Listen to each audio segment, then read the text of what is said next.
Good morning. দেখো, আগের পার্টে আমরা শিখেছিলাম যে ডিরেক্ট স্পিচ কোনগুলো আর ইনডিরেক্ট স্পিচ কোনগুলো, আর ডিরেক্ট স্পিচ আর ইনডিরেক্ট স্পিচের পার্ট গুলো আমরা শিখেছিলাম। এবার এখানে আমরা ন্যারেশন করার আগে কিছু রুলস পালন করতে হয়, রুলস মেনে চলতে হয়। তো সেইগুলো যদি মনে রাখো তোমরা, তাহলে দেখবে অনেকটা ইজি হয়ে যাচ্ছে ন্যারেশন করতে, একদমই সোজা। কি সেটা? ন্যারেশনের রুলস বলতে টেন্স অনুযায়ী ন্যারেশনের কিছু রুলস আছে, কিভাবে চেঞ্জ হয়, টেন্স কিভাবে চেঞ্জ হয়। ওকে, তো টেন্স মানে ধরো আমাদের যে টেন্স গুলো আমরা শিখে এসেছি, তিনটে টেন্স আছে। সেই টেন্সের আবার চারটে করে পার্ট আছে, তোমরা সবাই জানো। আর যদি কেউ না জেনে থাকো বা যদি কারোর না মনে থাকে, তাহলে আমার যে টেন্সের ভিডিওগুলো আসবে সেইগুলো তোমরা দেখে নিতে পারবে। ওকে, তাহলে আমি সবগুলো ভিডিওই আস্তে আস্তে ছাড়তে থাকবো, তো তোমাদের যাতে সুবিধা হয় প্র্যাকটিস করতে এবং বুঝতে।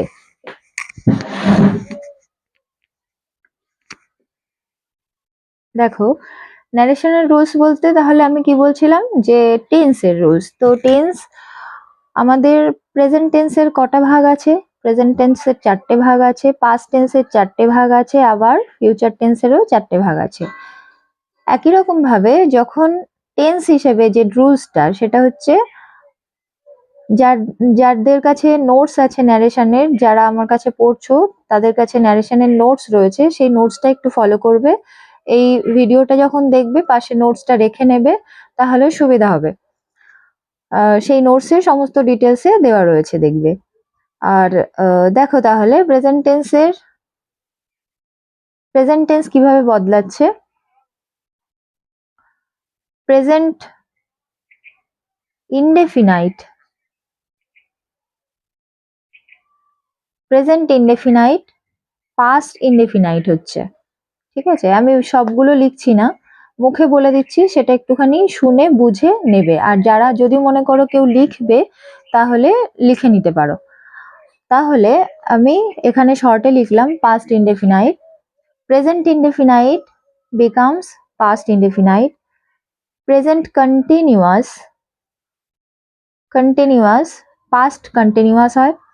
প্রেজেন্ট পারফেক্ট পাস্ট পারফেক্ট হয়।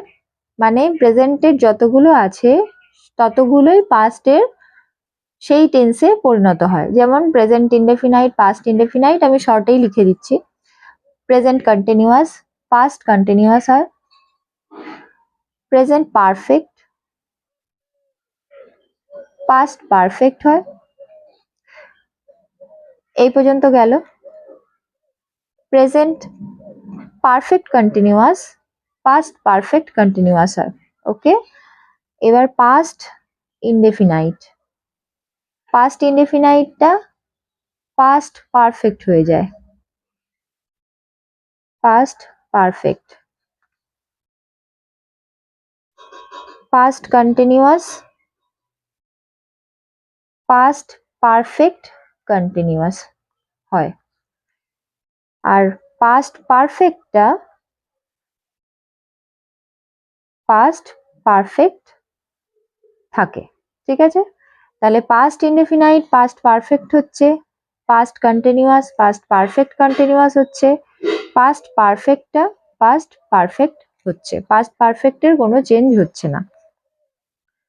পাস্ট পারফেক্ট কন্টিনিউয়াসটা আমরা করি না। তো ফিউচার এর ক্ষেত্রে শ্যাল বা উইল থাকলে শুড বা উড হয়ে যায়। ওকে, এই অংশটা গেল ন্যারেশনের টেন্স অনুযায়ী রুলস, টেন্স কিভাবে চেঞ্জ হচ্ছে। এবার হচ্ছে ন্যারেশনের আরো কিছু রুলস থাকে, যেমন নাও থাকলে দেন হয়, এগো থাকলে বিফোর হয়, হেয়ার থাকলে দেয়ার হয়, টুডে থাকলে দ্যাট ডে হয়, টুমরো থাকলে নেক্সট ডে হয়, সরি, টুমরো থাকলে দ্য নেক্সট ডে হয়, নেক্সট ডে। ঠিক আছে, আচ্ছা, ইয়েস্টারডে থাকলে ইয়েস্টারডে থাকলে the previous day, previous day. ঠিক আছে, এইগুলো তোমাদের যাদের কাছে পিসি দাসের বই আছে, আমি অন্য কোনো বই ফলো করি না গ্রামারের, তো মানে করি না বলতে আমার পিসি দাসের গ্রামার বইটা ভালো লাগে, তো আমি আমার স্টুডেন্টদের পিসি দাসের গ্রামার বইই ফলো করাই। তো তোমাদের যাদের কাছে পিসি দাসের বই আছে সেখানে দেখবে সমস্ত রুলস গুলো এইভাবে পরপর পরপর লেখানো আছে, মানে লেখা আছে, সেখান থেকে তোমরা পড়ে নিতে পারবে। তো আমি জাস্ট এইগুলো বলে দিলাম, তো তোমাদেরকে ছক মনে রাখতে হবে এইটা, দেখবে পিসি দাসের বইতে এরকম একটা পার্ট আছে আর এইরকম আরেকটা পার্ট আছে, তো এইগুলো তোমাদেরকে মুখস্থ রাখতে হবে। হুম, আচ্ছা, এইগুলো তোমাদের এটা হলো। আর প্রোনাউনের কিছু চেঞ্জেস হয়, যেমন হচ্ছে আম, সেটা চেঞ্জ হয় সাবজেক্টের উপরে, কে কখন, মানে স্পিকারের উপরে সেটা চেঞ্জ হয়, তো সেটা আমরা প্র্যাকটিস করতে করতে আমরা বুঝে যাব।